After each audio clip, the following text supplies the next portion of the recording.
of course. How are you?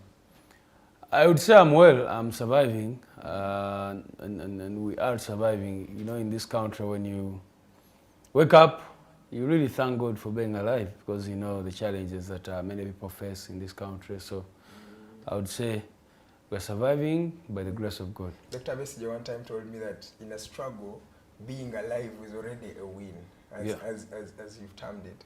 But let's delve into the National Unity Platform. How are you as the leading opposition in this country? The National Unity Platform is okay, and I would say that, of course, our aspirations are still there. We haven't gotten to where we want to be as a country, as a generation.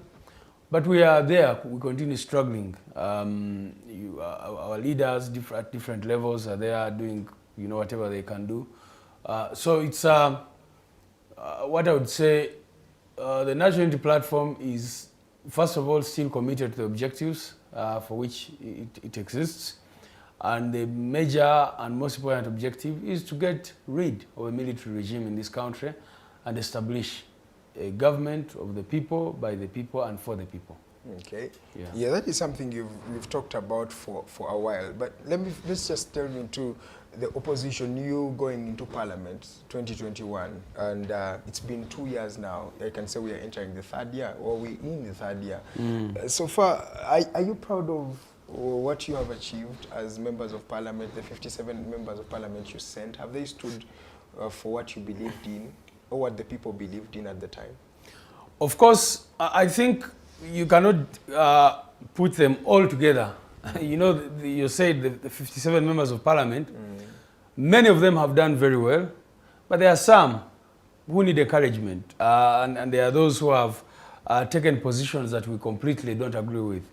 But I would say that majority of our members of Parliament have done well. They have stood up on the issues that we believe they should stand upon. They have been vocal about human rights violations. They've you know, raised issues about the economy, about corruption, about all these sorts of things. But definitely there are some who have not lived up to the expectations of the party, but most importantly of the people of Uganda, because you know these people are elected by the people. And we have mechanisms. Every once in a while we invite our members of Parliament and we remind each other, because we are not saints at the Secretariat or as the leaders of the party. Our members of Parliament are definitely not saints, but every once in a while we call meetings where we remind each other of the mission. That the mission we have, all of us, and what we should be focusing on most is how to help the people of Uganda get out of the crisis. But I also want to add quickly that when you are fighting against a dictatorship, you know, your hope cannot be in Parliament. Yeah. You have over 500 members of Parliament, and you talk about 57 for NUP. Yeah. And even if you combine all the opposition, they're just about 100 something. 100, yeah. So there's not so much you can do. And how do they come to have the massive numbers of members of Parliament? First of all, gerrymandering. They go and create constituencies where they think they can get easy wins for members of Parliament. The rigging that happens at the presidential level also happens at the parliamentary level.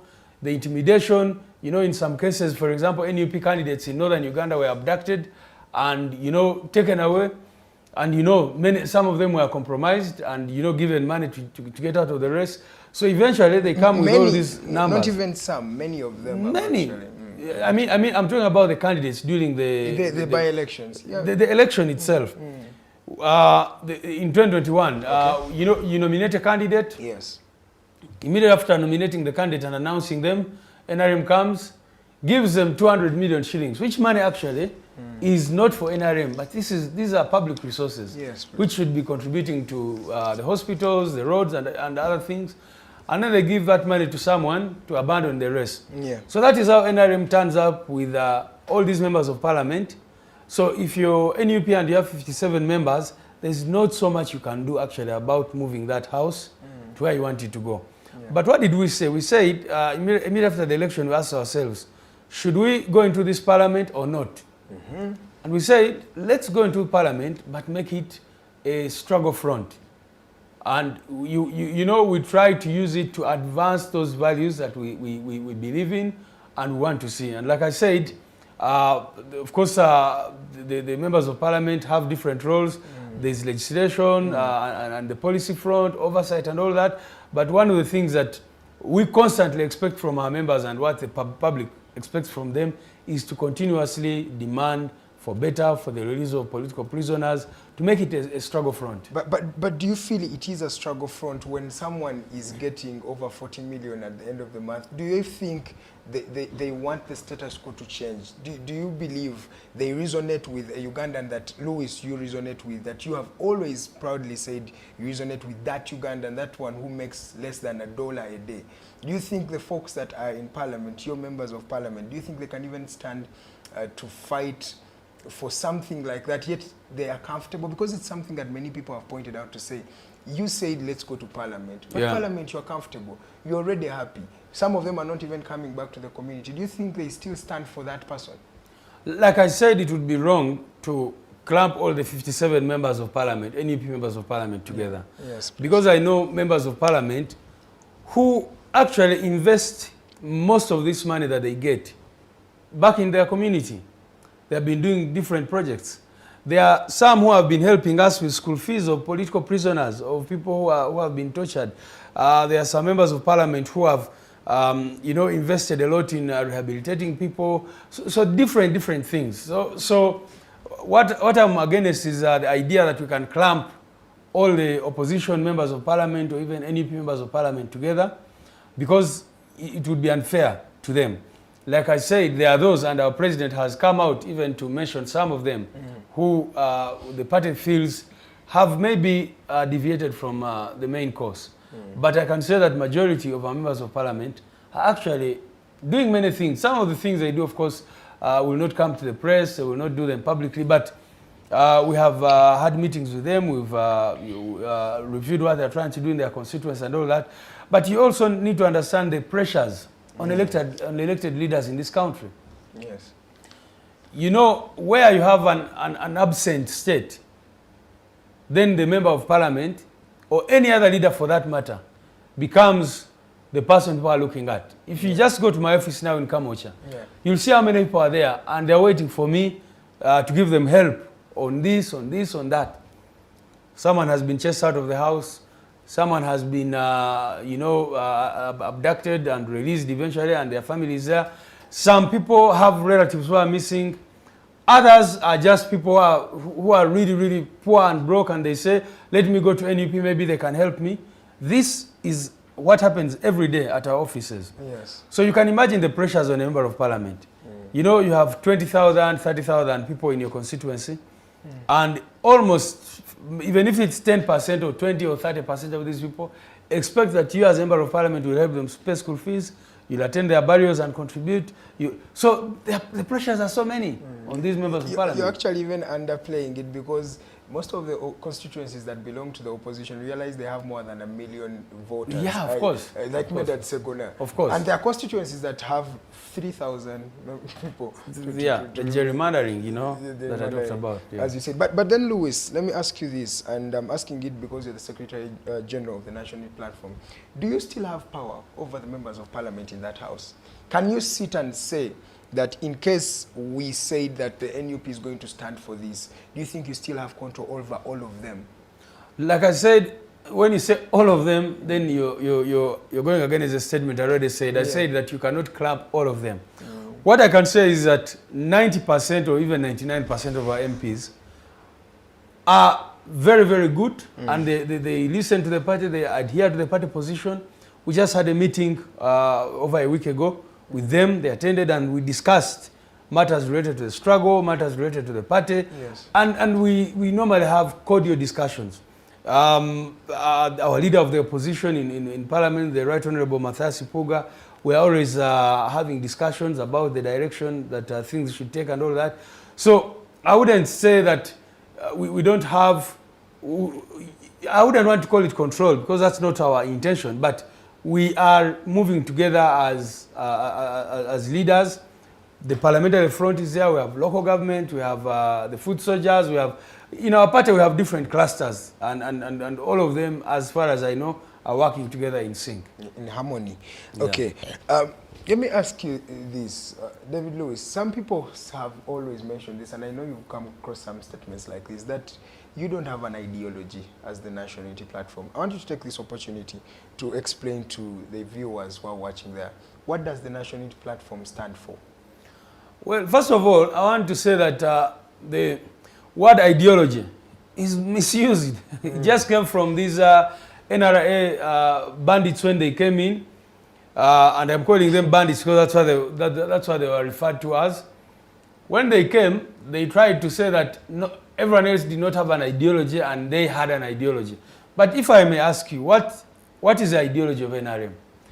They will say, you know, patriotism, Pan-Africanism, the thing they throw around, but violate every day with impunity. Yeah, but now, at least honestly, we know their ideology, that it is maybe a violent confrontation, and I'm going to say that because violence is the one that brought them to power. Yeah. At least we can say Museveni stands for that. He believes in that. What do you believe? But that's what I'm saying. When you say violence, if you ask them what is their ideology, and that's what I wanted us to interrogate, the question of ideology. Yes. Because it's not understood. Even if you asked maybe the Secretary General of NRM or whoever, they will be talking they will not have the uniform answer. Now what I can tell you is that for NUP, our ideology and our idea is called people power. That we believe in the power of the people and that the people should be able to control their destiny in every sense. We have made policy proposals about where we stand. You know, during the election we had the Fist 5, where we talked about democracy and human rights, where we talked about an inclusive economic development for all Ugandans, where we talked about equal opportunities for all citizens, where we talked about the environment and natural resources, where we talked about international relations and national security. These are policy proposals, but all that we stand for is people power. Yes. That we want the people of Uganda to have the power to determine the destiny of this country. So that's what we stand for. And we can achieve that through various means. You see what is happening in Kenya, in South Africa, and other places. We believe that the people should have the right, for example, to express themselves in any way they want. Yes, please. To come up and protest peacefully and unarmed, to come up and demand for better services, to come up and use their voices, call to account the leaders, including ourselves. So we believe in an empowered population where the people of Uganda can ask questions, can demand for services, can demand for accountability, and those other things. All right, at 30 minutes past the top of the hour, I am still with David Louis Rubongoya. He is the Secretary General of the National Unity Platform. I'm seeing some of your messages. Mark, Ghetto Speaker, he says respect to our Secretary General. Yes, of course. Now, David, I want to come to the issue of you transitioning from the people power to become the National Unity Platform. It looked as you wanted to have something that binds you together, right, as people. And you used to use the word fena umbrella, like you're all in the same umbrella. But many people believe that that move sidelined some of the people around, because people power had become a pressure group that had mobilized people from the whole part of the country, from different spheres, from different political affiliations. Do you believe when you transition to the National Unity Platform, you may have lost, let me say, a lot of people that believed in you? I don't actually think that is the case. First of all, we are still people power. That's why I said that is our main ideology. When we, you know, we were moving as a pressure group, as the people power movement, which is not, of course, anchored in the laws, and we wanted to continue being you know, what our president says, the rubber dub style, being able to operate as an amoeba in that sense. Exactly. But of course, we also wanted to participate in the election. And we found that we needed a symbol to use.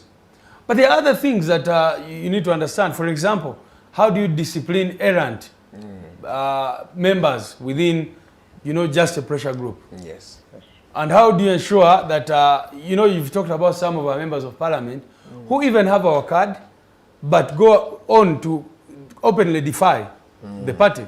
So imagine if you do not have a party that is formal, how do you deal with, you know, someone, I mean, if someone is under people power, is elected under people power, they have no attachment to you, so they can even go and make an agreement with Museveni tomorrow and say I don't belong to any political party because I'm just people power.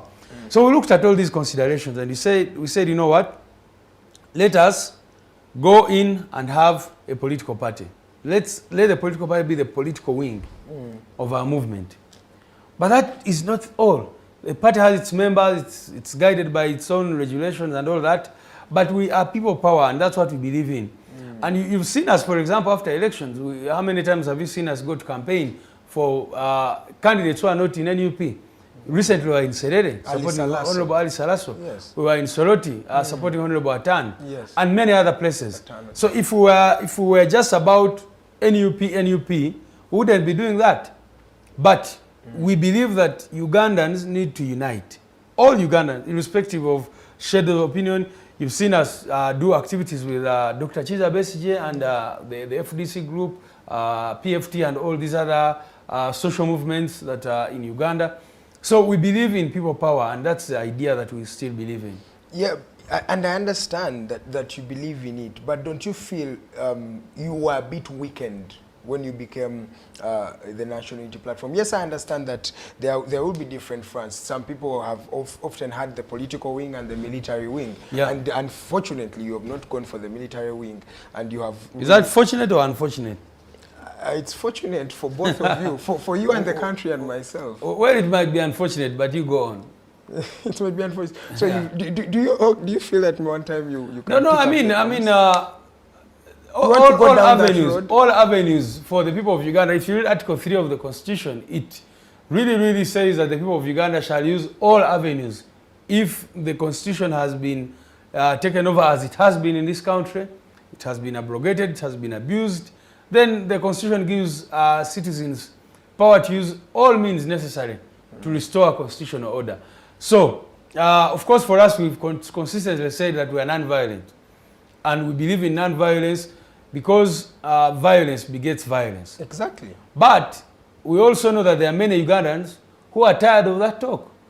You know, you keep saying non-violence to a regime that responds to non-violence with violence. So we've always given a disclaimer to say that for us, we are preaching non-violence. But if the time comes and Ugandans say we are tired of the talk of non-violence, no one should. Do you want to go down that road? No, I'm saying the gentleman has also mentioned that he's the master of violence. First of all, I'm saying, I'm making it clear. But yesterday, I met a young man who we have been looking for. He has been at CMI apparently for 1 month and 1 week. He told us the kind of torture he was subjected to, and he was being asked, what is Bobi Wine trying to do? What is he planning to do? So we have consistently said we are non-violent and practice non-violence, and yet the regime responds to non-violence with extreme violence. So for me, I'm saying that our stand remains that we are non-violent, and we believe in non-violence for many reasons. If you've read, there's a book on how civil resistance works, and all these things about non-violent struggles. Historically, non-violent struggles have succeeded more than the violent ones. But also, non-violent struggles tend to be more sustainable than the violent ones. You see, these the Musevenis, they came violently and have held power through violence and continue to preach violence. But there are many other Ugandans who don't even agree with the stand of non-violence. And that's why I'm saying that when we are discussing these things, we must understand that the country is comprised of all sorts of opinions and different approaches. Okay. Let's go back to the National Unity Platform. Many people have said this political party is actually fronting a certain group of people, especially them saying the Baganda, and it's ironical that the Secretary General is not a Muganda. Yeah. But many people have said that you are a tribalistic political affiliation. Do you have any comment on such an accusation? But you already answered it. I'm here. Yeah, but you can be one out of how many? But we have deputy presidents from every place in this country. We have, yesterday we were meeting with our team from Busoga, and I read to them the positions which Busoga sub-region holds in NUP as an entity. The Northern Uganda, we have leaders from Northern Uganda, we have leaders from Western Uganda. And you know, Museveni and his politics, and I want to really speak to our people who are watching us and to remind them that these are the tactics of the guerrillas, the Musevenis. On one day, they say you are tribalistics. You know? You saw what General Museveni said after the election. He said Buganda voted in a tribal manner. Exactly. But he did not speak about Chiruhura, where they rigged the election with impunity and gave themselves 100%. Yeah. He did not speak about Isinjiro and Bukanga and all those other places, where he gave himself 100%. Yes. And some places here in Buganda, in Gomba, in Waweba and other places, where they claimed that 100% of the people had voted. They did not talk about that. So that is not tribalism when Chiruhura votes in a certain way. But if Buganda votes in a certain way, that is tribalism. And why does the regime say that? The regime, of course, deliberately pushes those narratives, you know, to try and you know, because they understand, first of all, they have disempowered the people. Most of our people, especially in the rural areas, are illiterate. They've not had formal education. So they can easily be taken up by some propaganda. We were in northern Uganda in the campaign of the late Honorable Tolit Simon. And the regime was there busy saying NUP is a Baganda party. And they were convincing Honorable Tolit, how could you come under NUP? And I want to salute that man because he was under so much pressure to abandon NUP. But the man insisted and went with us. Of course, you know what happened to the election and everything, the rigged violence and all that. But the most important thing is to show that these are guerrilla tactics. That's how NRM behaves, and that is how. But you realize that even that's what, according to the elections, because you realized for the first time in Uganda, Museveni got a lot of votes in the northern part of the region, and many people have come up with the word that Bagana, rejecting Kyagulanyi, North are rejecting Kyagulanyi, and I think you've heard of that. And you realize that people see you in such a way. Where did the movement of People Power start from? If I must remind you. 2017, that was in Arua, right? It started in Bujiri, from Bujiri to Arua. Arua, and then all the cases that Honorable Kyagulanyi did were happening in Gulu. Yes. So the birth of our movement actually started in northern Uganda, so to say, in Arua and Gulu and these other places. And ironically, these people refused to vote for you. But how can you be an analyst and a media personality and say that the people refused to vote? Did we have voting in Uganda? In your view, did we have an election in northern Uganda? Did we have an election in western Uganda? You know, we had, and these things are available on social media and all these other platforms. We sent supervisors. They were, all of them were abducted or arrested, because there's a difference between abduction and arrest. You know, we first sent, I remember the first person we sent to, you know, be a coordinator for Lango sub-region was immediately arrested. The RDC sent a message that, you know, we hear you're recruiting rebels, we are looking for you. And the man was eventually arrested and taken in. After a short while, they went for another person that we sent in as a replacement, who is actually the head of our diaspora, who was the head of our diaspora at the time, called Hamana Inebiona. As soon as he got there, he was also picked up and locked up. So how can you say there was an election? In western Uganda, in Kazo, in Chirura, and all those places, our agents were rounded up. And, you know, you've been seeing the videos that came up from northern Uganda and largely western Uganda, where people were just taking over, the military would come, take over a polling station, take all the ballot boxes, ballot papers, put them in, go to the next polling station, do the same thing. So there was no election in those areas. And that is why Byabakama are following from what Chigundu used to do and others. That's why they normally first declare results from Nakapiripirit, from Karenga, as if there are no polling stations. Yeah, we would see most of we are coming from far, from very, very far. Yeah. Elegu, you see they've already counted the votes there. Yeah, they claim that we have Elegu before we have Kampala, because they understand. They know that if they start with Buganda, for example, or Busoga, where there is limited rigging because of the vigilance of the population in those areas. So they know that if they start and Honorable Kyagulanyi has 60%, they will start celebrating already.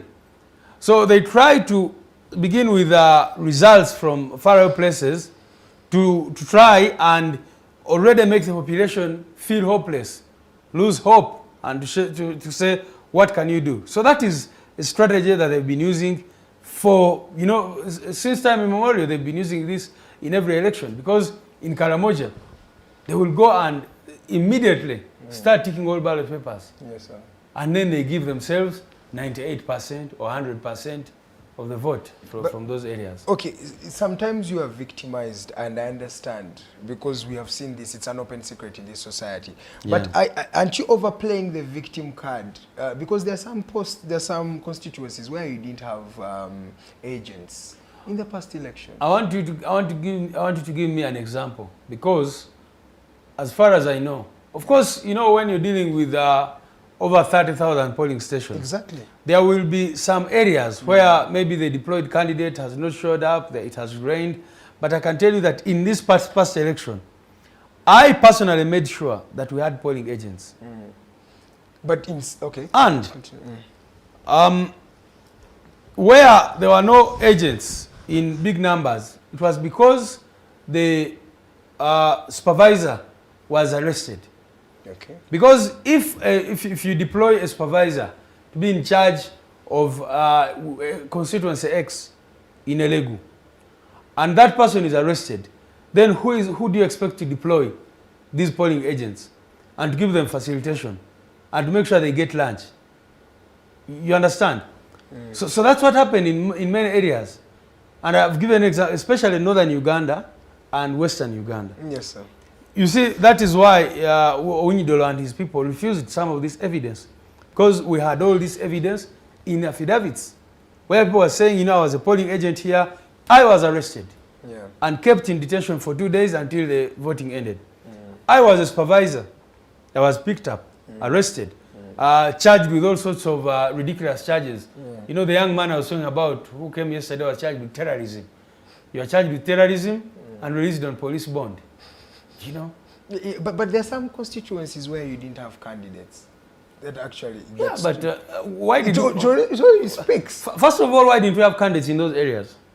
Maybe, I don't know, maybe you didn't have support. No. You know the circumstances under which we were operating. You remember that as soon as we launched NUP, the regime brought a case against NUP. And one, that discouraged some people. Abemitume Minafu. To continue to nominate under NUP, because they felt that what if the party is, you know, declared non-existent by the court. Yes. And so some of those people decided to go independent, or they decided to, you know, go into other political parties. Now, aside from that, it is expensive to nominate candidates in this country. You know that if you want to run for member of parliament, you pay 3 million shillings. Our support base is largely young people. Where do you expect this young person who has come from university to get 3 million shillings when they are unemployed, they don't have anything they've been doing? So that's another challenge you get if you're on this side. And yet you're fighting against a system which is going to facilitate all their candidates with money, but not only money for nominations, but also for campaigns. And they do for them posters, they do for them everything. The third factor is intimidation and the violence in these elections. Yes. There are many people who will say, and I always say it's always a surprise to see intellectuals with a career coming to participate in politics, because majority of them have decided to say that stay one, away. They've decided to stay away because they know how violent it is, how monetized it is. So you just don't want to put yourself in that, and that's what many people say. Of course, we've been encouraging them to say, look, you cannot just say, let me stay away, because then you're staying away from the future of your country. So those are some of the factors which have always hindered the parties opposed to Museveni from getting candidates in all constituencies. You've actually even said it well. That's what I wanted to tell you, that wajja mumazina genchima, right? You knew what you were coming for. You didn't think this was going to be a stroll in the park, did you? And that is why we engaged different tactics and made the regime do very, very many mistakes and blunders. Because you see, Museveni and his system are extremely violent. But they have always pretended not to be, based on the challenge they are facing. You see, for example, the abductions that took place in this election, in the election we're talking about, had never happened.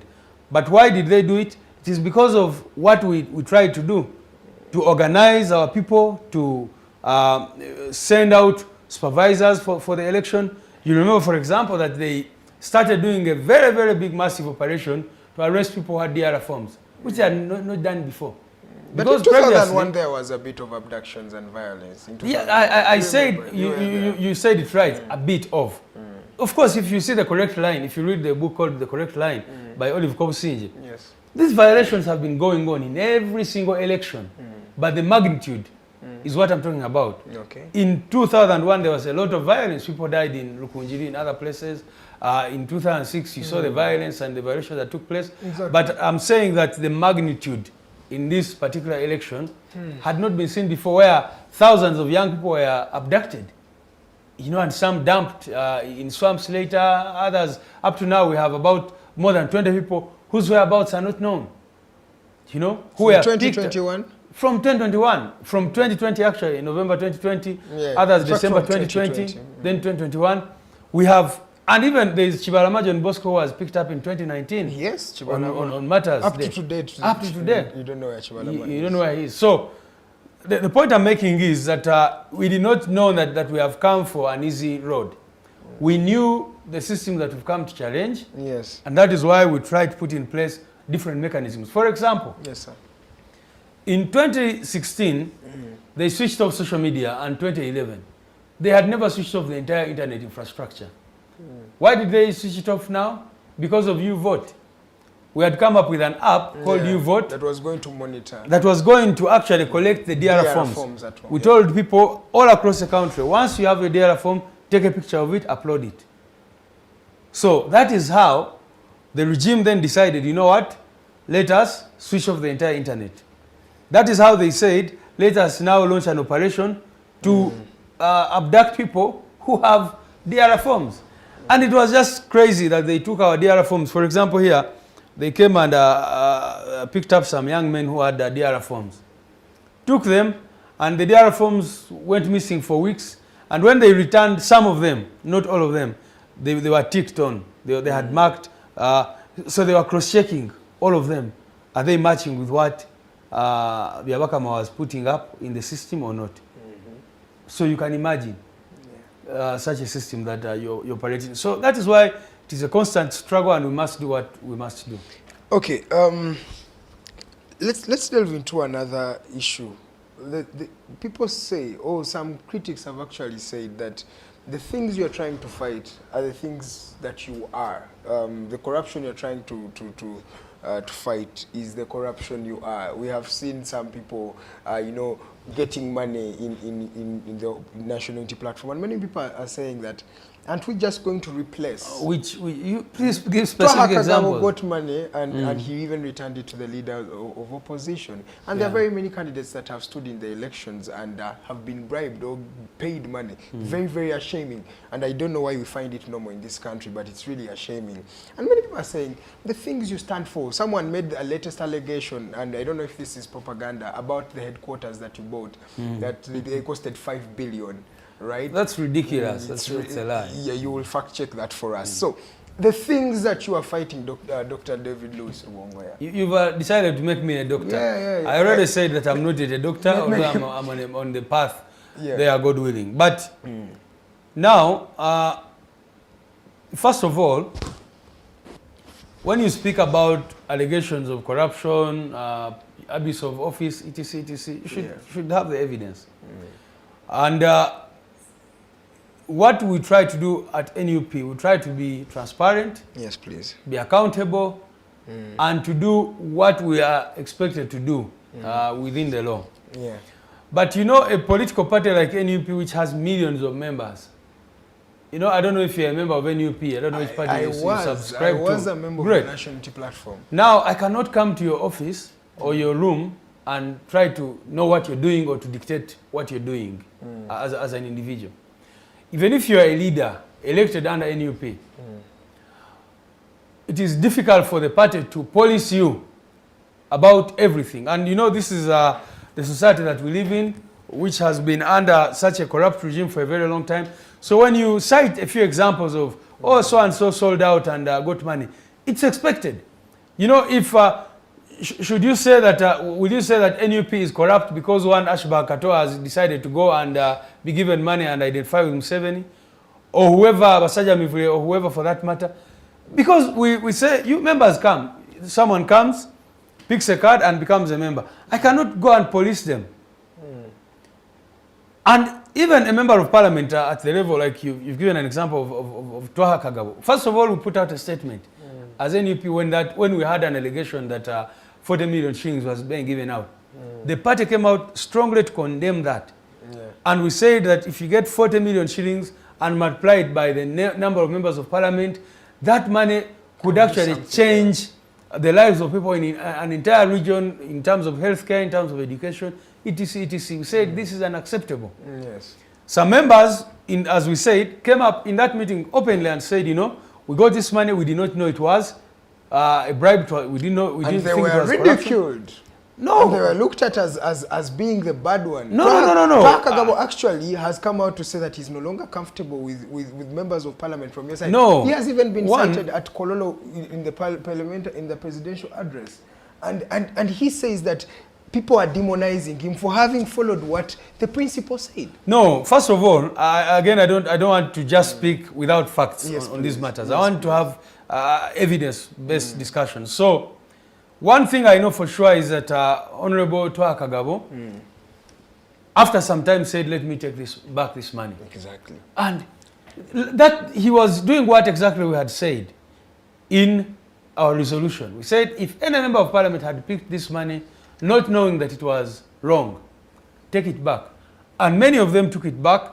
Of course, you know, and we said, you don't have to call the press, you don't have to call everybody saying you're taking this money, because the way you received it, we're not there. So take it back. Yeah. And, you know, but also, you know, and this is something people have talked about, corruption is in these kinds of countries and settings where there's not so much technology, is done under the table.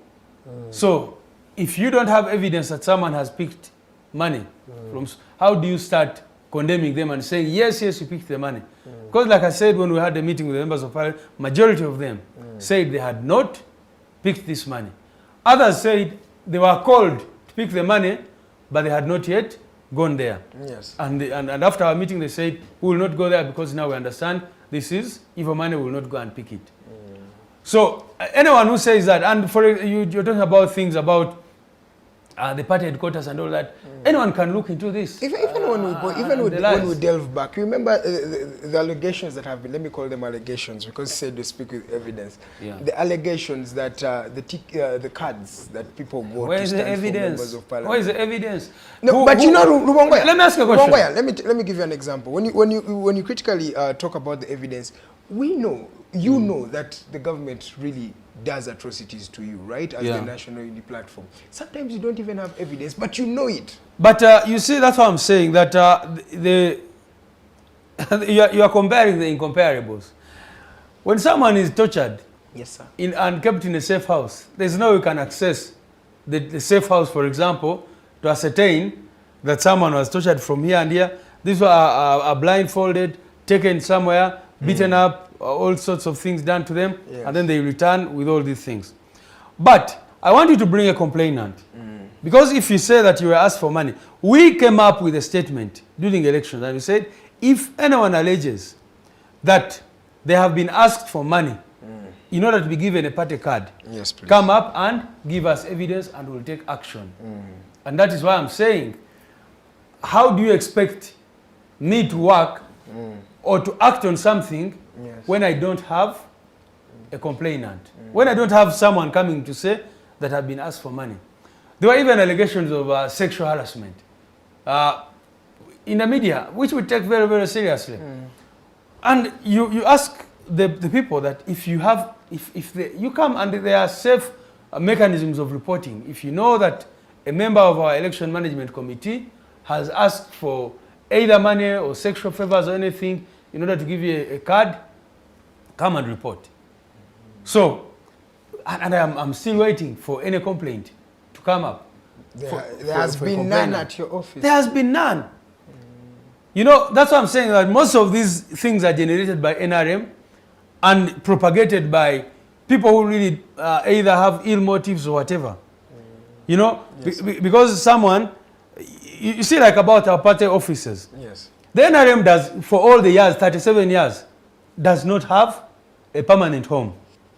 They have been collecting, at some point there was a story in the media that they had gotten some money from China to build their party headquarters, a tower, whatever. Nothing. So we have challenged them. We are barely 3 years old as a political party. Yeah. We have headquarters which is sitting on more than an acre in the heart of Kampala. We have, you know, we have been expanding it, you know, over time. So what do you expect them to do? Out of shame and embarrassment, they have to come up with a way of trying to taint such an achievement. So it is simply because, you know, they find that the speed at which we are moving, what they did not expect us to do, because what do they do? You know, even if you look at the funds allocated by Parliament, NRM gets 75% of what the entire opposition gets. Yes. But what do they use the money for? But for us, every little money we get. Yes. We have departments, we put it in welfare, we put it in helping these our young people who are in all sorts of trouble. We've been trying to build our mobilization teams, the Kunga teams all across the country. We have been able to establish you know, party offices in all the sub-regions. And now we have such an achievement of land in the heart of Kampala, where we're going to build a state-of-the-art you know, headquarters of our party. Yes. So what do you expect NRM to do? They have to taint it by bringing those kinds of propaganda, and which you guys should not fall for. Of course. 3 minutes to the top of the hour. We are done with the very first hour of the show. I have a lot of messages. Some people are saying we should speak a bit of Luganda. Maybe in the second hour we're going to speak a bit of Luganda. Let's go in for a short commercial break. When we come back, we're going to talk about the national issues that are happening. First of all, we have the Muhoozi project that many people have dabbed on. We have the Mabati saga. We're going to delve into maybe what the alternative government thinks of what is happening in the country today. We believe Uganda is really going to the gutters. Is it? That and much more is what you should expect in this edition of The Mighty Drive. My name is Edgar Matthew Karuhanga. Let's go for a short commercial break. We'll be right back. Gattamu olulimi Oluganda for the benefit of our audience. So I hope, David, it's okay if we add in a bit of Luganda. Wetukomyenga tu Dr. Lewis ada tunyonyola wa David Lewis ada tunyonyola ku kyebigenda maaso mu NUP ebigozo omano gye mugeddeko ebintu by'emusibye mubajwetekako nga aba Nationality Platform ogamba nti tebakoze bulungi mulimu gwabwe. So mu mbeera bwetyo njagala mpitemu ku message zammwe tuziddemu mpola mpola nga wetugenda mu maaso. Just a minute katulabe kuliko Anita Musimenta just okay, yes, zino zize Nachayinerita agamba naye nga NUP people bavuma nnyo bannange nayogera nagamba Sebo, thanks for bringing our Secretary General. Please ask him what is their policy on education, health, foreign policy, and also what is NUP's plan to create jobs, modernize agriculture. Tumuddemu? So mudamu naye okuba nti mwanyinaze Nakyeyine abuuzisa ebintu bingi nnyo simanyi obudde batulina obusobola obiddamu. Ndozo just obiyitemu lukwakwa. Ekisooka ekyokuvuma munanga ba NUP Bannayuganda abali abasinga ate si bonna naye ekyeŋŋamba nti Bannayuganda abasinga ku ssaawa zino gavumenti ebanyigiriza nnyo abamu ne beekyawo.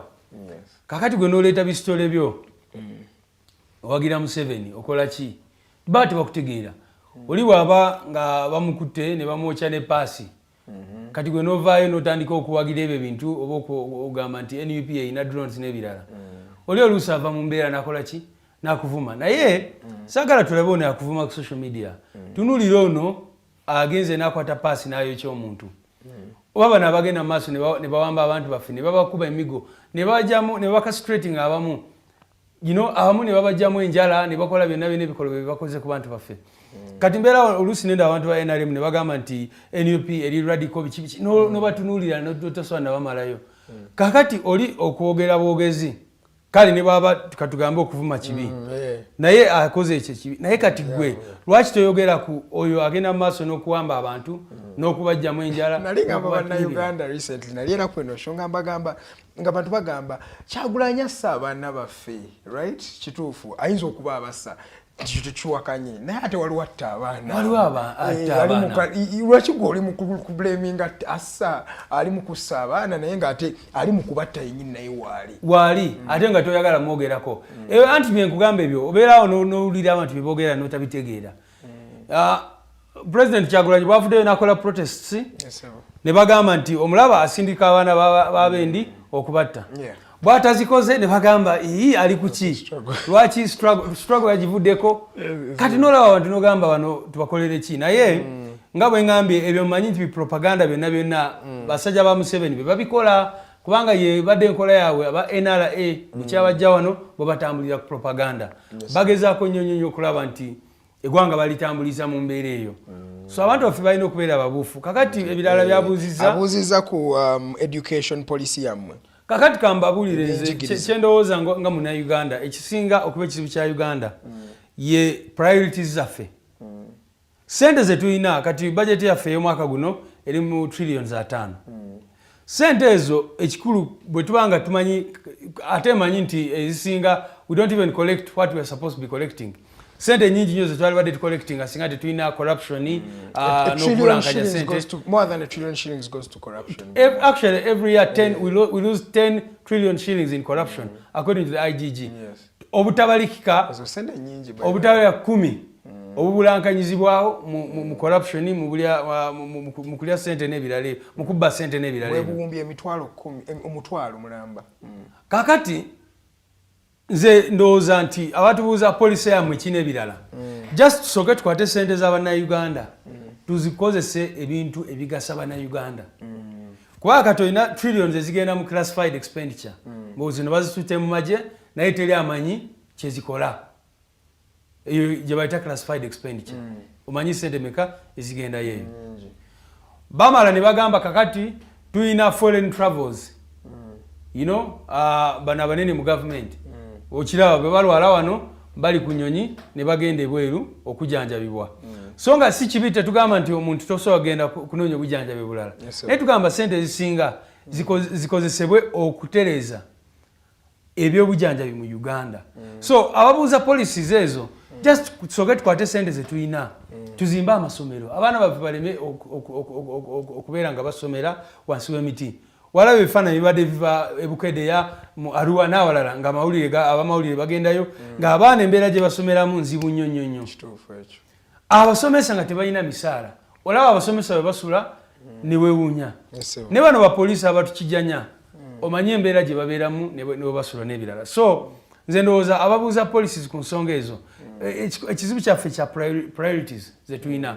Kati lugimu ya Mwami Museveni yo yasalawo priority yayo number 1 kwe kulemera mu buyinza. Kyova olaba nga juzi baleese ebimotoka ebipya tukutuku. Mbadde mbawa amawulire leero. Okitegeera baleese ebimotoka cars oba nziyite ebimotoka bya tear gas ebya water cannons ne babireeta nga bipya nga baspendize billions ze sente z'Abannayuganda. Kakati sente ezo singa ozikozesa n'ogula ambulances mu malwaliro n'oteekamu oxygen mu malwaliro. Kati mu Uganda bw'ofuna accident ng'oli ggulu oli like kwesanga nti olina okujja emulago oba ebombo okufuna oxygen oba equipment emu ntera nnyo okutambula. Kati juzi one time nali Aga Khan hospital nga waliwo omulwadde yaliyo nesangayo abasawo bangi nnyo abasomedde wano nga Bannayuganda naye tebasobola kubeera wano. Nali njogera n'omu kubo n'agamba Uganda n'aseka busesi ate nga yasomera wano mukugu nnyo specialist w'amaanyi naye tasobola kukolera mu Uganda kubanga mu Uganda yangamba obuzibu bwa Uganda tebalina equipment. Ogenda mu ddwaliro naye ng'olina okukozesa amagezi go aga bulijjo ng'ebyuma tebiriyo biki naye sente zikola ki bazikozesa byabwe. Bakola birthday party bakola ki bebe balimu. Okay. Katika tugende ku ndala bana tetusobola kumalayo zonna nkozi baso mwina alternative policy gye mwafulumya. Tulina manifesto yaffe eri ku website. So ogenda n'ogisoma mpola because ne bannayuganda tebaagala kusoma David. Yeah, naye kyofuna obudde ne tujja wano ne tubanyonyola manifesto yaffe yonna. Mpozi tujja funa akakadde. Ono agambye I need to know about Mwesigwa. Agambye I need to know about Mwesigwa. The guy that says NUP ironed his chest and promised him money that they didn't give him. I don't care who ironed him. How you're using the word iron is. I don't care who ironed him, but Rubongoya, tell us, why do you people kudisa us, playing victims all the time? Kakato oyo tuli ku TV sagala kukozesa ekigambo ekyo. Anti mbadde sagala kumuvoola nno mbadde just njagala kukozesa ekigambo oba oli ekimunafuya mu ngeri gy'alowooza. Kubanga kati Mwesigwa kulayo gye yavaayo namuparadinga mu mawulire. Katonda engeri gy'ayagala nnyo NUP kulayo gye byonna byonna bye yali apanga yali takimanyi nti Mwesigwa koolu ze yali akola n'abasajja zali recorded nga bali mu planninga butya bwe bamuwa ssente nga abanja kakati bangambe bagenda kungulira piki bagenda kukola ki nga bwe yamuwa emitwalo bakinana na uli audios bwe baamala bwe bati audios ne zifuluma kulaje wali omulabyeko nga adda mu mawulire kwogera ku nsonga eyo kubanga kyamulabisa nnyo nga bwe ngambe Katonda bw'atwagala ffe aba NUP kubanga tuli ku kituufu. Mwesigwa bwe yavaayo bw'ati n'ayogera byayogera ekisooka era ne audios bwe ziri bwe baali bamukubira amasimu nga bamutiisatiisa omanyi bwe basooka okukubira oyo Mwesigwa yali tana giving in so kakati byonna bwe bamukubiranga ng'abisindikira mukwano gwe owulira abasajja nange kenyini yankubiranga oluusi naga bali mukuntiisatiisa bali mukola ki kubanga yali aze nga bamutulugunyiza ng'oyo gwe njogeddeko w'ekiro eyavuddeyo ate oyo yavuddeyo alina n'olupapula lwa poliisi olulaga kubanga yaviiriddeyo ekireka ku poliisi ku SIU era ne bateekako nti bamukyaginze terrorism era ne bamugamba addeyo ennaku 29. Ono tubadde tumunoonya okumala ebbanga lya mwezi gumu ne wiiki emu. Kakati omuntu osobola otya okuvaayo n'otategeera ekintu ekiri simple bwe kityo. Ono twagenda mu kooti last week balooya baffe bali mu kooti bamuyita Saddam Sadat. Aba UPDF ne baleeta ekiwandiiko ne bagamba ono tetumukwatangako tetumanyi mayitire ge. Naye kati yavuddeyo era nga bamutulugunyiza n'ebirala byonna ebikolwa bimukoleddwako. So nga bwe ngambe zino zonna tactics za nakyemalira zino zonna tactics za musibira mubwa tactics eza lujimu y'amagye. Rubongoya amazima bannayuganda nawe basaasire banaakwesiga batya ng'omuntu avuddeyo ejjo n'agamba nze banjokyeza wali ye muntu y'omu atali mwana muto nti ogamba mwana muto ate omulabira ddala ye kennyini yazzeeyo n'akyusa ebigambo bye omusajja omukulu oluusi oyinza oleeta ka odi yako naye bamutu bameka bagenda okawuliriza ka odi yako ye bakawuliriza era abasinga bakawuliriza twakateeka ku pages zaffe nze nakateekayo president yakateekayo muzeeyi wange tali ku social media ate yaja kitwala ze noke truth nti bano baali bazannya buzannyo bwabwe anti munnange kyekyo kyenkugambye nti Museveni tulina okulwana nnyo ne tumuggyako mu buyinza kubanga eno system ye first of all abantu baffe yabaavuwaza ate na making sure nti tebafuna buyigirize obumala kakati kyovola abakozesa propaganda kubanga bakimanyi nti weewaawo ab'omu Kampala ne cities endala zonna babuufu tebagenda bikiriza bakimanyi bulungi nnyo nti eno information bwetuuka ku muntu ekamwenge ekabuyanda ayinza okukola ki ogikiriza naye nga buli muntu yena ategeera abeera akiraba nti bino bya bulimba kakati ye kambuze kati nga Mwesigwa avaayo leero walaba bwe yayogera ng'akaaba ng'ali mu bulumi bw'amaanyi nnyo bwe yasooka okuvaayo n'ayogera ku nsonga zino ne boogenda mu likodi zaffe fe abaali bamujanjaba yali ku ddwaliro nga fe abakola ki abasasula biiruzi abakola ki byonna naye bwe yavaayo tewamulaba ng'agamba nti NUP terina kyenyambye tewansasuliddeeko nakikyona so ekyo kyonna kikulage actually nze sinayagala ku blaminga Mwesigwa nnyo kubanga kisoboka nti baddamu ne bamu abductinga ne bamuteeka ku mudumu gw'emundu ne bamugamba olina okukyusa statement yo bwoti kubanga bwalaba bwe yali ng'ayogerera ebigambo yajja ne kulayije n'amagye nga gamwetolodde nga bamu balina n'emiggo okitegeera kakati musajja wattu ayinza okuba nga yeesanga mu mbeera eyo ekyokubiri ne wetwogerera tetumanyi wajali mwesigwa famire ye yatutuukirirako gye buvuddeko nga bamunoonya era kulayije n'avaayo n'agamba bamwagaza ki you can imagine famire members nga bamunoonya amagye nga gagamba bamwagaza ki ekyokusatu wamulaba omusajja gwe baleeta ne bagamba nti ono muganda we omumanyi oyo mufere yali mu saga za Kayihura era n'avaayo n'akola ebyo bigambo byennyini ye kennyini n'akola ebyo so kati munnayuganda aba ategeera lwaki talaba ekituufu kyeki so oyo omuntu abuuziza ekyo ekibuuzo akimanye nti ffe kyetulwanyisa bikolobero bino byebakola ku bannayuganda okuwagira president Kyagulanyi ne NUP si musango gwafuuka musango ennaku tegwina kuba musango munange naye bw'ojja n'okwata omwana kati ng'ono yavuddeyo Saddam Sadat kati tulina Gaddafi n'abalala bonna be bakwata nga tetumanyi wa gye bali naye ono bawadde bamubuuza buli lunaku bamukuba emiggo era atugambye mu bbanga lya mwezi gumu ne wiiki emu yawandiika ennaku ze batamukuba zaali 8 days out of 1 month and 1 week. They would wallop him every day. They would wallop him all other days except ezenaku 8 zeyebaza Katonda n'agamba at least zino enaku tebankubye. Kakati bawadde bamubuuza Kyagulanyi planninga ki? Mu planninga kukola ki? Mu trainingirawo abayekera. Simanyi mukola ki? Ebintu bwe bityo nga buli lunaku be bamukuba be bamubuuza. But Louis, what you're saying is something very important. There are people who, because freedom from torture is a derogable right. Like it's a right for everyone. Non-derogable, yeah. Non-derogable, sorry. It's a right that should be consumed by everyone. And it is so ironical that today we are speaking about torture and there is a way the society has normalized it.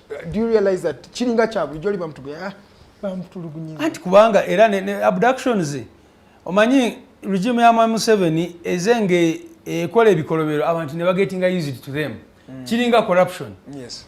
Lero bagamba babbye billions za AIDS. Abantu bagamba ne bewunya kijja kitya. Ola ne bagamba nti omanyi ki baguze ente ne bazigula billion 8. Ente billion basatu baki. Bagamba ono corruption nga yitiridde. Ne bagamba nti omanyi ki babbye billions wabi bimeka eza NSSF.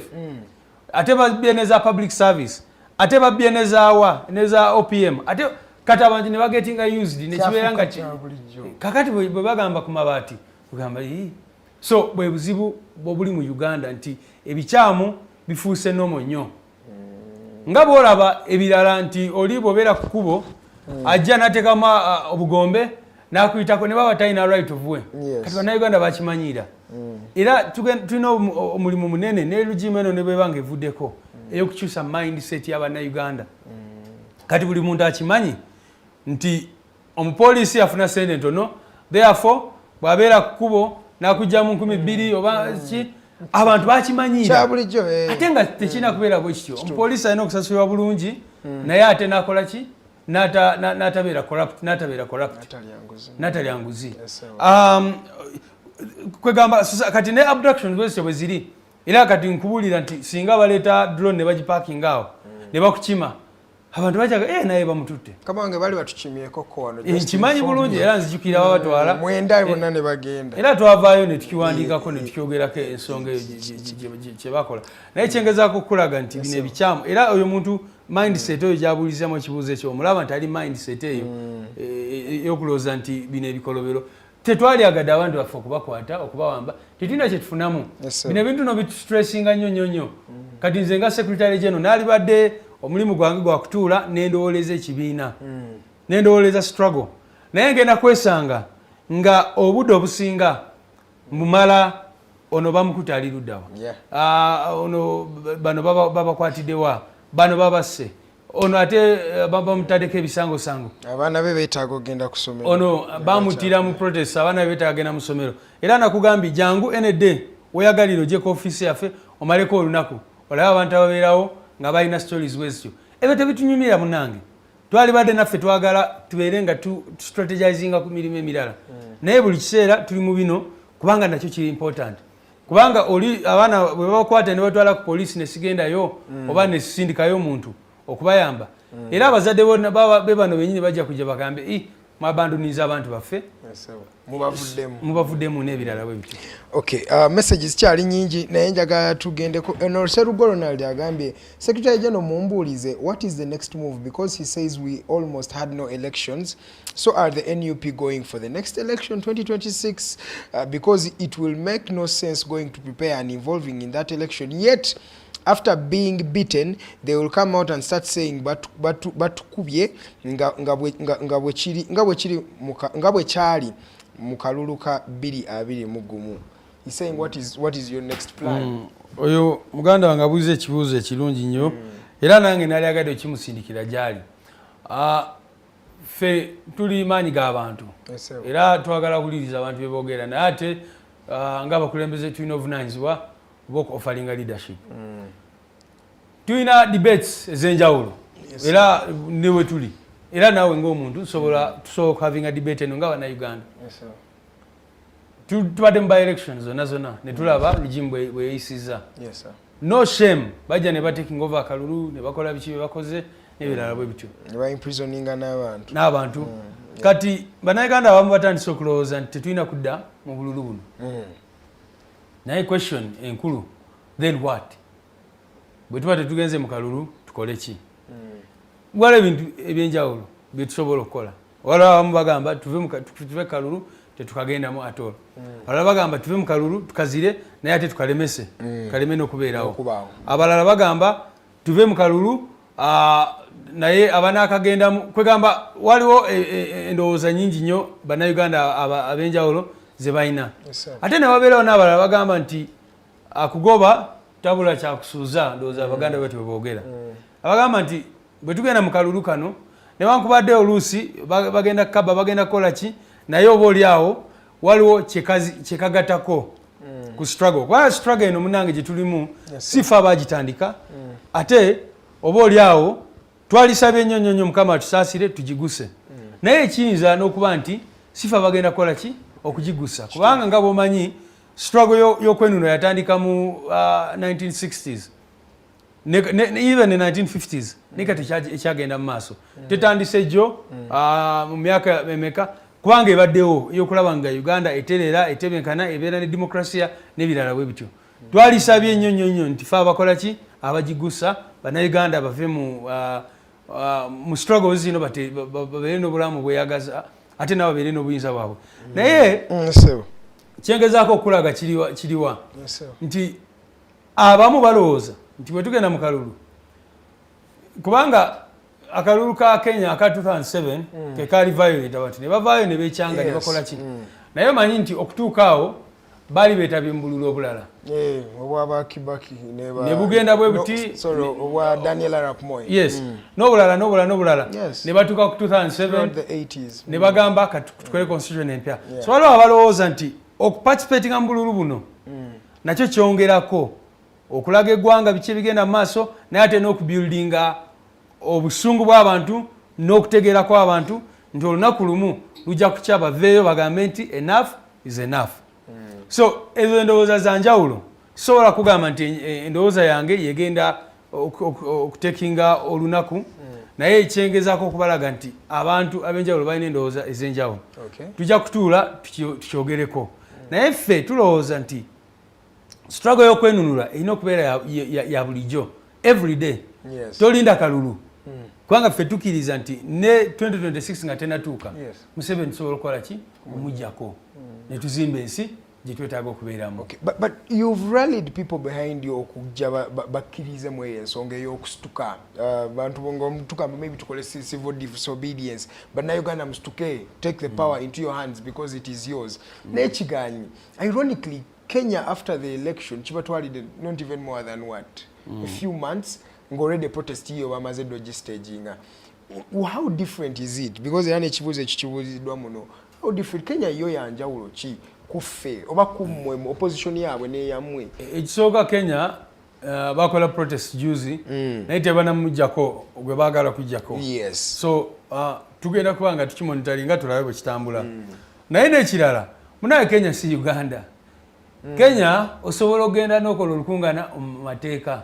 Era juzi bwe beekalakasa mbulira abantu bameka baafa ogu singa yali Uganda twali badde tubala emirambo emeka tukuse the last protest yaliwe yamu anti kyenkugamba bali abantu abasuka mu 5 mu 10 Lujimu yavaye n'ayogera ku 5 mu 4 katugambe bayogerako kale katugambe naye is also big it's big naye kyenkugamba nti gwe tebereza eggwanga nti bwe muvaayo wabala simanyi n'abantu bameka ba arrestinga naye wano n'abawala 10 in Kenya 283 people were arrested juzi anti ffe nakugambye mu kalulu twalina abantu abasuka era bwe tubeera ne protest jukira bwe twava mu protest eyo Lujimu yayogera ku bantu oba 1500 naye abo bali batono nnyo kubanga batandika okwabductinga thousands of people up to 5,000 people or even more. Yes, please. Kakati kyengezaako okukulaga kiriwa nti Kenya ezimbye demokrasi yaayo okumala ebbanga nti waliwo ebintu gavumenti ye Kenya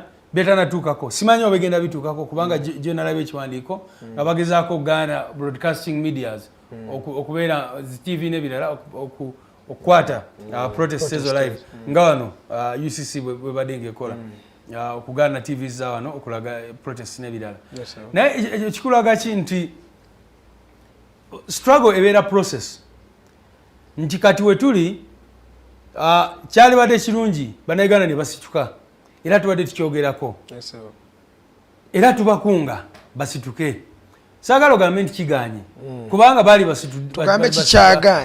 baali basituseko of course Lujimu nebatta naye osigala ng'ogezaako ndoza Dr. Besi yatera nnyo okwogera ku nsonga eyo tulinako okeera n'ogenda kunoonya ssente bw'otambula n'ogenda mu kibuga ssente ne zikubula togamba nti ekyaki togenda kukola ki kuddayo era ogenda tutambuza ebigere odde waka naye enkya okeere ogende mu kibuga oddemu okagobe okitegeera kubanga oba ogezaako okunoonya ssente so ne struggle bwetyo bweri ti leero oba ogezaako n'okunga abantu Lujimu neyingirawo n'amaanyi mangi nekulemesa tozikiza n'enkya ogenda kukola ki komawo kubanga ffe kyetwagala eventually kwe kulaba nga abantu basobola okuvamu akatengo baveeyo kubanga abantu bwe bavaayo mu nambazi zaabwe mu millions era omanyi nga bwe bagamba nti 1% yokayoka oyinza n'obuteetaga 1% kubanga kati twogera ku miliyoni 45 z'abannayuganda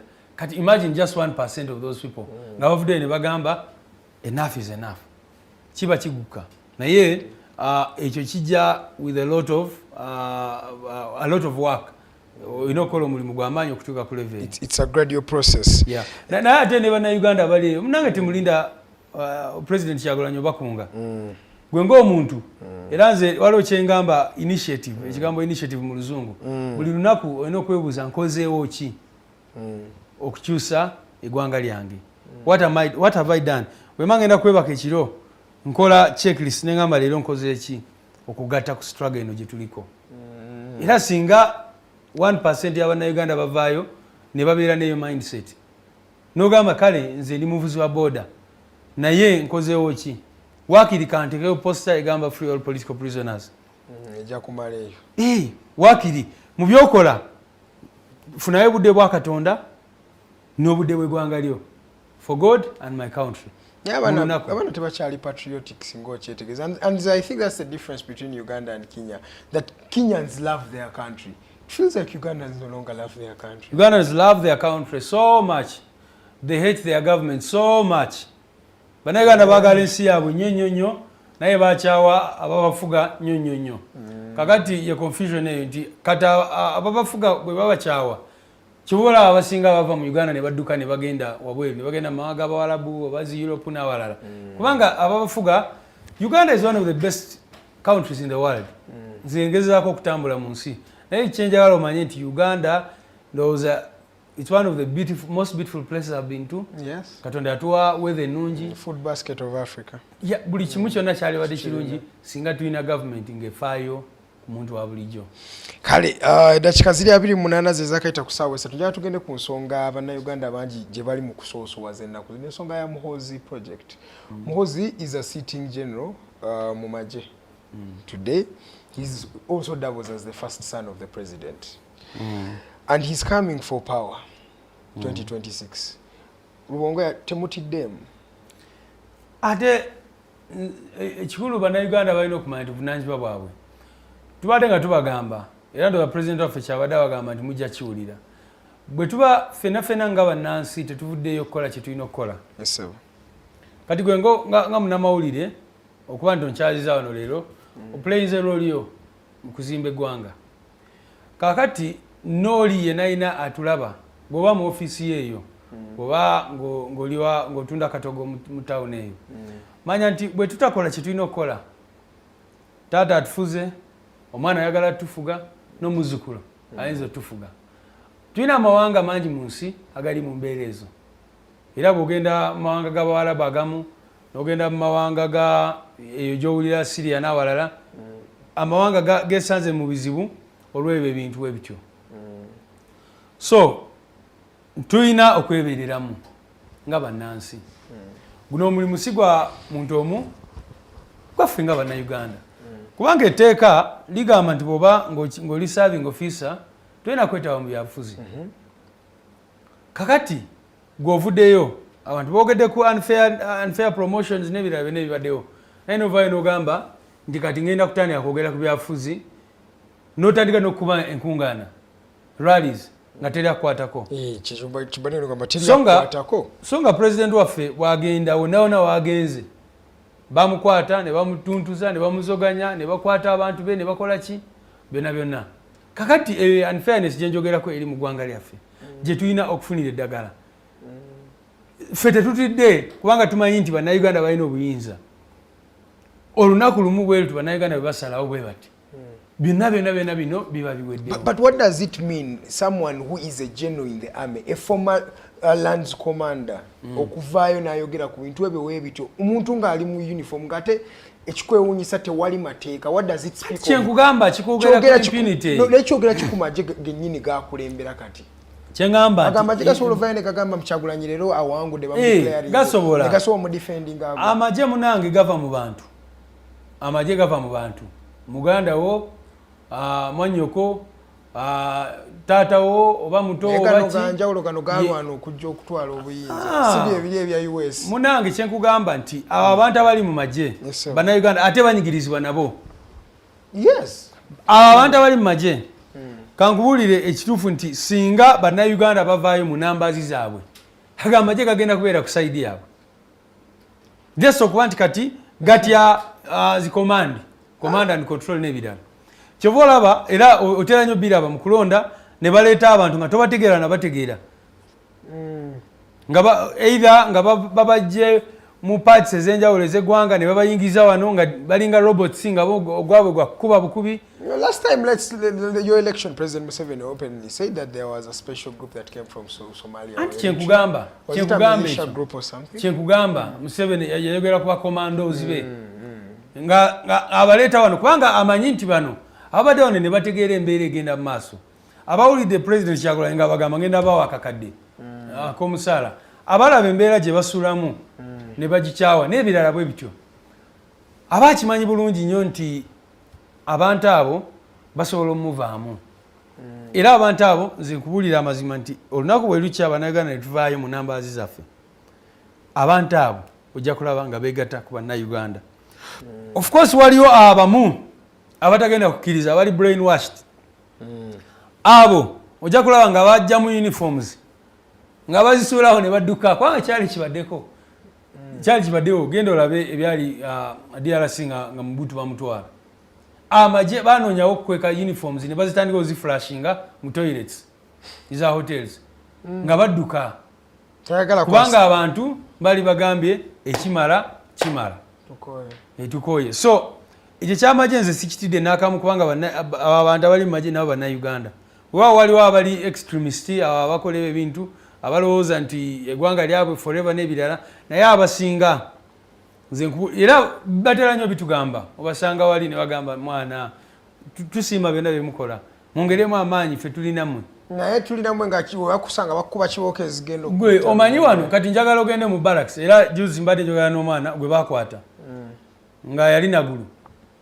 ku barracks genda olabe barracks za poliisi ez'amagye ezalonda zitya balonda NUP akana akalulu akawedde ate babadde balonda Dr. Besigye even in the previous elections kitegeeza ki nabo banyigirizibwa nabo bakoye naye waliwo ensonga ya command and control amagye baba deployinze ne bagamba mukole kino mukole kiri nga nabo olusi tebalina kyakukola kyebagenda kukola naye bali balinze ffe abantu okukola kitulina okukola naye kati ono Muhoozi power gyawieldinga mu gavumenti ku kadde kano olowooza but I don't know I want to understand how Muhoozi's power or the power he has and the one that he has professed and he has shown and the one he speaks with what do you feel for the country?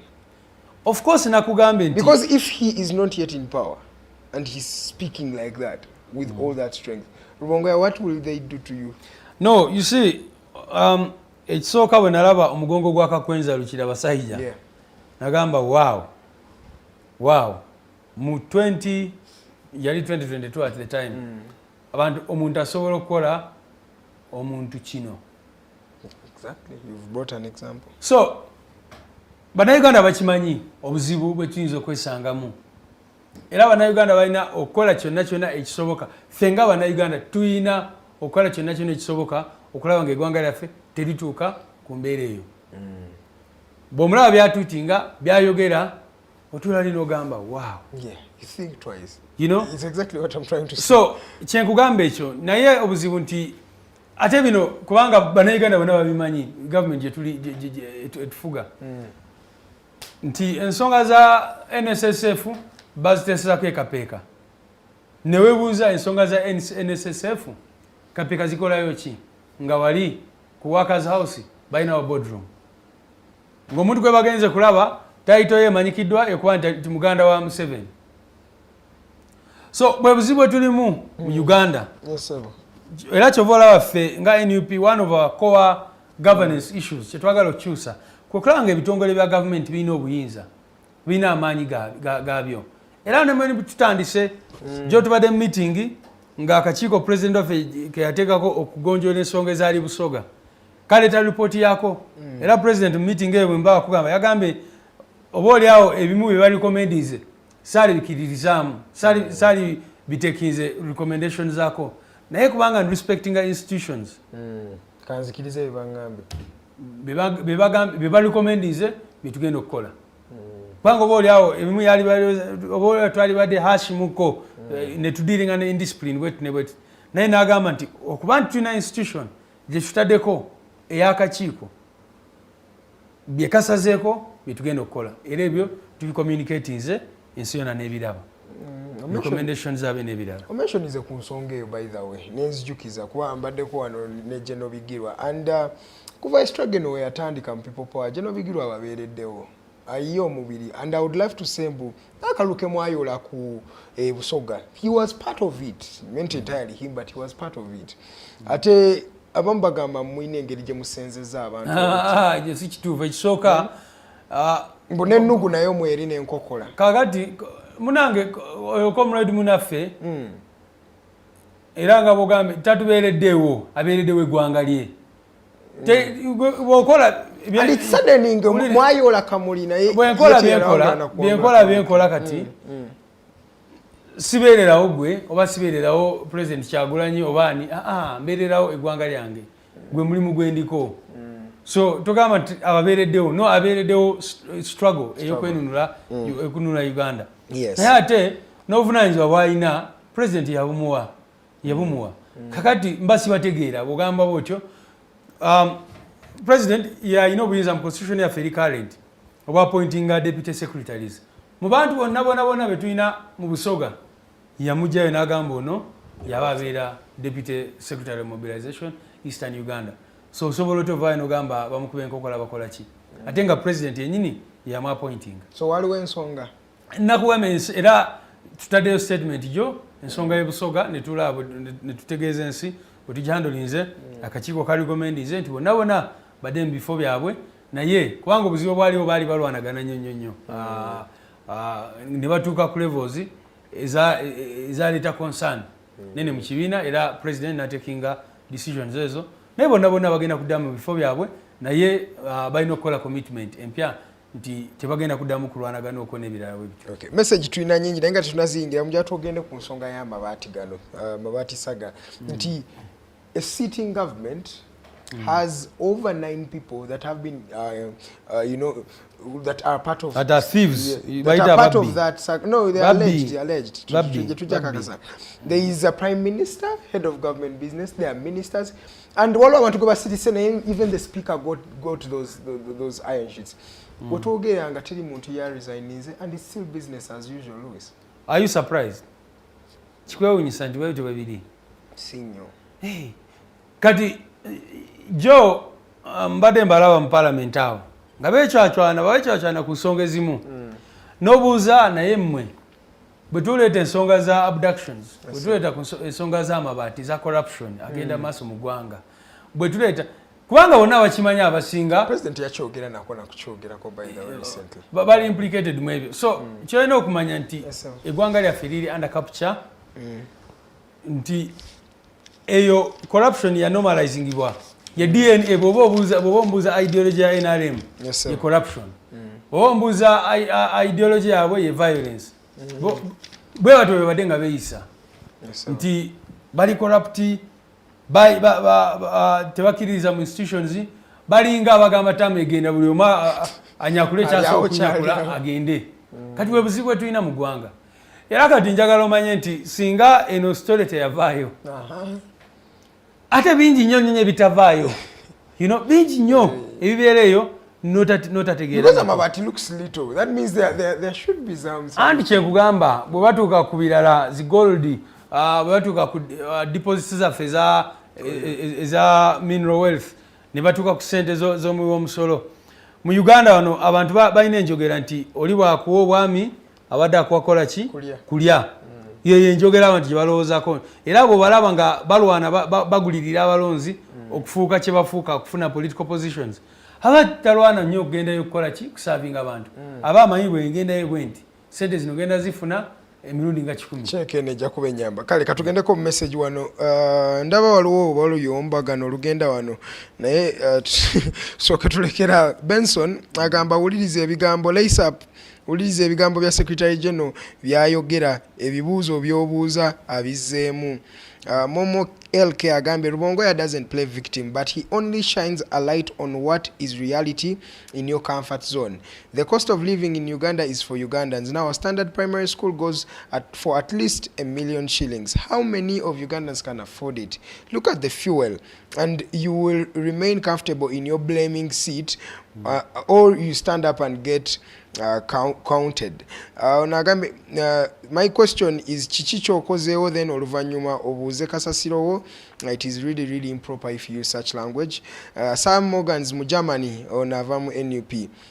Agambe Edgar should be informed that we as NUP have so many people in the army that support us backdoor. Some even give us information about prospective arrests. Okay. On Aganda, believe in life. We ask questions to be educated. So it's on you to term them silly. But I'm like, no, Drake Agambi, this question has been asked several times and the response was no adding that only free people can sit and discuss, but not one having his boot on the other person's neck. And those are all about no? Bumuso dialogue ngane Museveni. Oyo akizemu bulungi oyo. Enti waliwo abalinnye mu mutwe. Abalinnyeko ategeerera discussion. Ekyayogerako maybe abuuziza lwaki tetudialoginga. Naye twabagamba nti munnange free people be boogera. Tosobola kulinnya ku mutwe gwange ogamba twogere. Museveni bw'ati bw'akola. Ayagala kooptinga era Nobert Mawondo yakyogerako bulungi nnyo. Museveni aba ayagala kufuula kawuuba n'akuvuga era kati olaba kye yamufuula. Minister. Kati Museveni Mao yagamba Museveni bw'akola wa minister akufuula kwirubalo n'akuvuga n'agikuyisaamu. Kakati omulaba naye musajja watu byagala tebitegeera. Rubongoya naawe ba minister baali bukuwadde okimanyi ekyo. Ate olowooza tebantuukirirangako kubumpa. Nayo mission gye tuliko nene okusinga bwa minister munange. Basiba na Uganda abalowooza nnyo nga ggwe. Ono agambye we should all understand that a revolution is not a one-day thing, neither does it happen overnight. It's procedural, it's a tale inclined on different phases, some directly successful and some indirectly successful. Ono Momo Agambe, silly question, don't remove a dictator but your mode of action.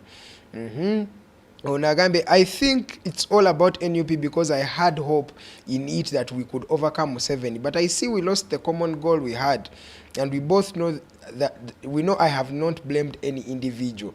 Agamba mwatandika bulungi naye we mwatuka kyeka waliwo mwagoye eyo simunenya munange era nange olusi mbirowoozaako nengamba omulamu gwe twatandikirawo gwe tulina okubeera nga tusobola okwekubamu ttooki buli lunaku era oyo simunenya naye nze kyenaali agadde omubuuza ye ng'omuntu role ki gyali mu kuplayinga kubanga regime egenda kutagetinga president n'abakulembeze abalala ekwata abaana ekole ki byonna bisobola okukola ebikole naye buli omu muffe bannange eggwanga lyaffe lino era njagadde nnyo oyo awadde comment n'annyonnyola obuzibu abannayuganda bwe balimu luli twali tulaba sente government za spending ku baana b'essomero UPE ng'omwana bamusasulira nusu kenda oba omutwalo between 9,000 and 10,000 the whole year ku UPE bwetebereza omutwalo gwogenda wali n'olya Rolex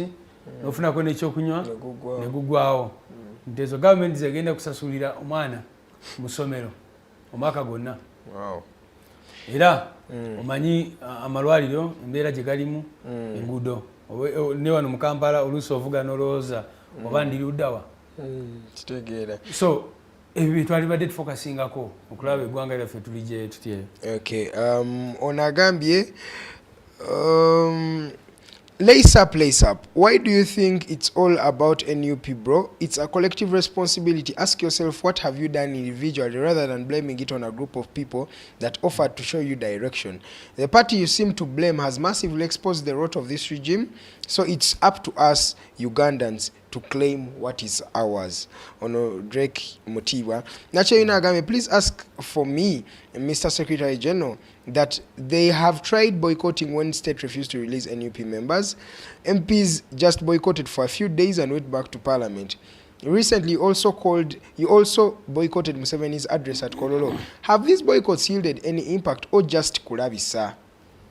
Munange boycott. Naye kanyongereko nga tona answeringa. Olowooza boycotting a President Museveni, is that the solution? Kati tuba tumusindikira message of course.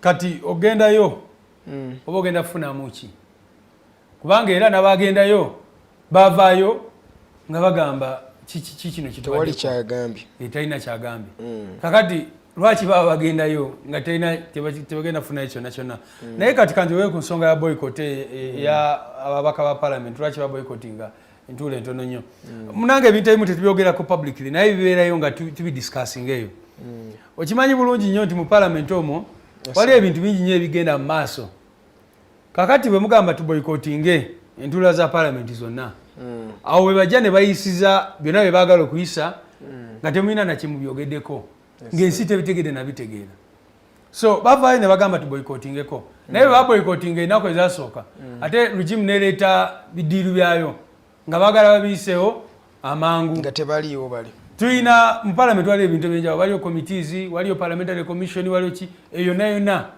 nga deal zigenda mu maaso kakati bw'oba osazeewo okuboycottinga oluusi obeera ne strategic aim nti tugenda boycottinga entuula bweziti ne bweziti naye tukomewo kubanga bwe tutakomawo ate ebirala biyinza okufa so buli boycott ebeera ne strategic objective yayo ne timeline yayo era eyo gye bakola yalina objective yayo ne time limits zaayo era ezaggwawo ne bagenda mu maaso. Okay, ono agambye mbu ffe ng'abakyala mutuyambe if you are to make leader of opposition reshuffle mutuwa omukyala nga LOP ekyo bakigate kati kigenda na mu docket yo yennyini.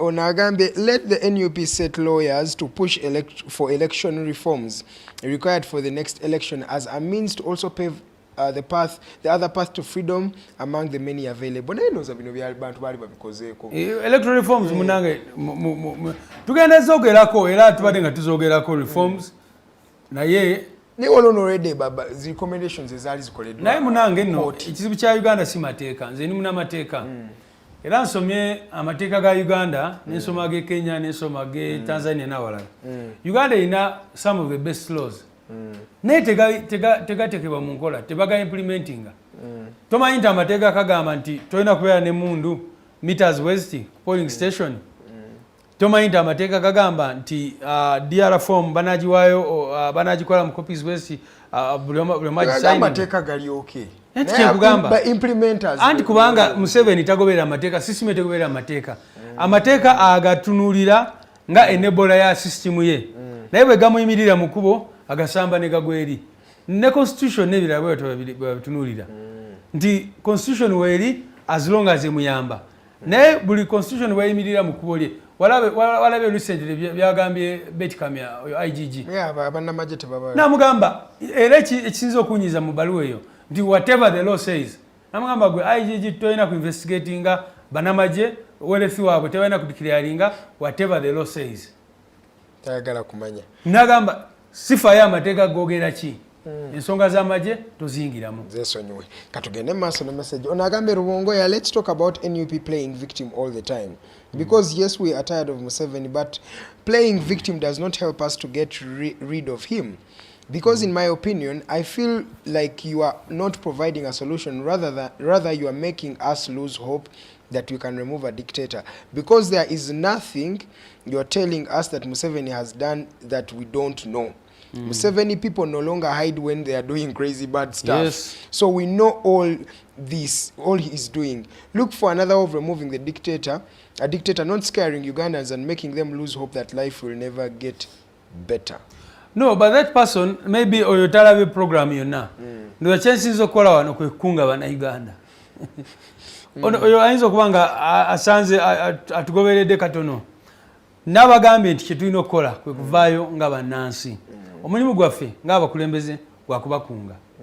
Era ndowooza obudde obusinze wano badde njogera ku ekyo. Kyova olaba regime ekyagenda maaso n'okukwata abantu baffe buli lunaku. Lwaki? Kubanga bali scared olw'ebyo bye tukola. Era abaana be batwala bagamba mulowooza mwabasose kuwakanya gavumenti mulowooza mugenda kugijjako nga bagezaako kubakonvisinga. Bobby Young bwe twagenda kumulaba mukomera yatugamba nti bali bamubuuza tukuwe sente meka oveeko oyo Kyagulanyi muveeko ogende osetolinge okole ebirala otandike obulamu bwo. Ekyo kitegeeza nti bye tukola munnange bigatako ku struggle era ne regime ekiraba naye kati kyetulina okukola era waliwo akikomentinzeko nti struggle tuleme ogitunuulira kati mpulira look for other ways to remove Museveni. Lwaki okitunuuliza oli oba oli lwaki fenna kubanga fenna tumanyi solution tumanyi nti ne bweba actually half ya 1% yeggwanga lino bwe tuvaayo ne tugamba nti abantu mutwalo gumu oba emitwalo ebiri bavuddeyo ne bagenda ku streets ne bagamba nti twagala kino ne kino ne kino bikyuke bijja kukyuka. Okitegeera? So si mulimu gonga gwe weka. Kubanga nze ng'omuntu kati president Kyagulanyi ogugwa kukoze. Mirundi emeka gye yakagenda ku street. Ya abadde ng'agendako. Ate olulala ogenda mu mwesiganga ng'ali Iganga. Olala n'omwekanga ng'ali Hoima. Ng'agezaako okulaga abantu nti bannange kisoboka. Naye kiri ku bo okulaba kiri ku ffe ffenna nga bannansi okulaba nga tuvaayo ne tugamba enough is enough. Juzi twagenda mu kusaba ensambya ne batulemesa. Ne tugezaako okuyingira ekibuga. Walaba ne bapanikinga ne badeployinga ne bakola ki.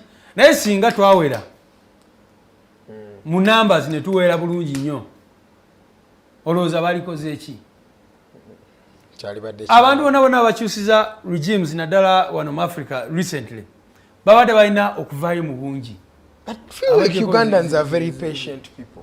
Si kuba nti bali patient munange nga bwe nkugambye first of all njagala kusalutinga bana Uganda bavaayo mu November ne bavaayo ne bagamba n'abantu n'abattibwa mu November tebali abasinga tebali nti ndi mukugamba nti ekyo ekyavaako okuttibwa okuta abantu ndi mukugezaako okulaga lwaki mu Uganda si kyangu okwekalakasa abantu bavaayo ne balaga obutali bumativu naye response ya regime yali ki ne bakuba amasasi kakati abantu bwe batyo olina okuba encouraginga ate ne mufuna ne boliawo ne tactics endala sigenda kubeera wano ku TV nenjogera ku byonna ku tactics nengamba tugenda kukola bweti ne bweti naye naffe tubeereyo ne tulowooza ne tugamba bannange tulina okukola kyonna kino ekisoboka kubanga tukimanyi bulungi nti olunaku Museveni n'abantu bwe bamala mu buyinza eggwanga lyaffe omanye emeka gye lidda mabega.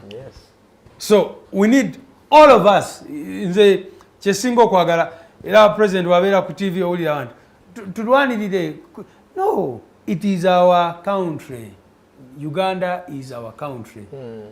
All of us ffe omulimu gwaffe gwakulaga kikye tulowooza nti tulina okukola era ne tubagamba struggle yonna etambulire ku people power, kutikama people power, tuveeyo mu bungi tugambe nti twagala eggwanga lyaffe likyuke ligenda kukyuka. Okay, ono agambye stop asking such nonsensical questions nga tonnabuuza, sooka obuulire gwe okoze eki mu struggle olowooza oba olowooza Rubongoya yagenda okukyusa ebyo by'oyagala bikyuke. Eno struggle si ya Bobi Wine oba Rubongoya bokka, naawe kikkwatako, ffenna tulina kubeera bumu awo we tujja okujjako Museveni. Ono agambye thanks for the good work our Secretary General, ultimately we shall overcome. Tutuse ku kadde we tumaliriza show yaffe naye nga tetunamaliriza David njagala osooke just otunyonyoleko way forward bannayuganda beetegekere ki NUP kikye mu planning what's there in store in terms of NUP? NUP nga bwe ngambye ffe we are a struggle platform, we are a liberation platform. Tukkiriza nga bwe ngambye nti buli lunaku kola audit gwe ng'omuntu webaleemu era ffe omulimu gwaffe nga NUP tubadde tugezaako nnyo kyova olaba n'abantu abamu bebakwatira mu protest nga tebabadde ba NUP tugezaako okuyimirirawo for them ne tugezaako kubayamba kubanga tukkiriza nti munnayuganda alina okubeera n'eddembe eri okuprotestinga, eri okuvaayo n'ayogera kyalowooza, eri okugenda ku social media n'alaga obutali bumativu n'ebirala bwe bityo. Bannayuganda twongere obakunga, twongere okwekunga ffenna tumanye nti amaanyi go tugayina. We have the power bwe tusalawo. If we decide we can change our destiny. If we come together in our numbers, we can change our destiny. It is not about NUP, it is not about FDC, it is not about NT. Tekiri ku kibiina ky'ebyobufuzi ekiri particular. Zino just kiringa bwolaba platforms ez'enjawulo. Naye omulimu gw'okununula eggwanga lyaffe gujja kutwala bannayuganda ffenna tuveeyo lumu tugambe nti bannange ekimala bano abantu batujoze nnyo kati tuzimbe eggwanga lyetwagala okubeeramu.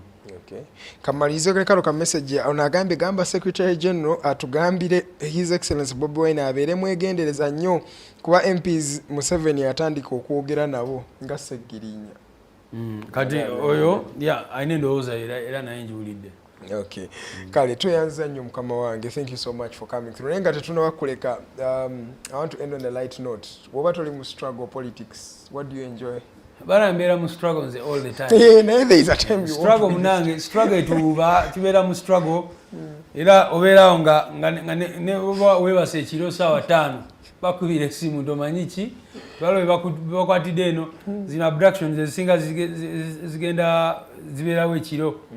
So kyenjagala okugamba nti edda nga sinagenda mu struggle nze nali mubuulizi wa njiri era nali ngenda ku street solusi ambuulira enjiri ebintu ebyo nali mbyagala nnyo naye kati emundu nasooka nenjizayo kugombolola ngamba kansooke nwane Uganda eno eterere oba oli awo bwe neterera n'ebirala byonna naye katusabire omute mukwatanga byuma munange ekyo so akwagala nti wanga bwe nkugambye tuba tugenda mu cycle yemu kyenkugamba nti ffe tulina commitment yaffe ku non violence naye bannayuganda basalawo ne beecwacwana ne bakola bebakoze tekigenda kubanga ekyo abakulembeze mu Africa batera nnyo simanyi kyekibayingira emitwe bafuuka abakulembeze wakati Museveni akimanyi bulungi nnyo lwaki bagenda mu nsiko lwaki bakwata emundu yennyini yakyogera n'agamba nti regime we closing avenues zonna eza peaceful means abantu yagala bakole ki kati omuntu ayogera ebigambo bwe bityo lwaki asindikiriza bannayuganda kutuuka ku level kubanga ffenna tumanyi nti kidestroying eggwanga kikola ki naye abantu tobasindikiriza okutuuka ku level eyo just okuba nti bano abantu baba tebaagala amawanga ge bakulembera oba ge bafuga kakati kyobola tebafaayo byononeke kasitanze nfunyemu kyenfunyemu, which is very unfortunate. Toyanza nnyo David Lewis Rubongoya, siibula abakulabe nakikemu. Abantu baffe, people power, our power, mugende maaso n'okukunga Uganda kunga, tugende maaso tulwane tulabe nga Uganda ekyuka, ensi yaffe egenda kukyuka bannange, era nze nzikiriza nti lujja kuba olwo ffenna tukungane wamu nga tuyimba, tetukyayimba olutalo nga luwedde tuliyambala engule, naye nga katuyimba nti olutalo lwagwa era twayambala engule era eggwanga lyaffe literere. Thank you so much, sir. Thank you so much, our viewers, for watching us tonight. It's been a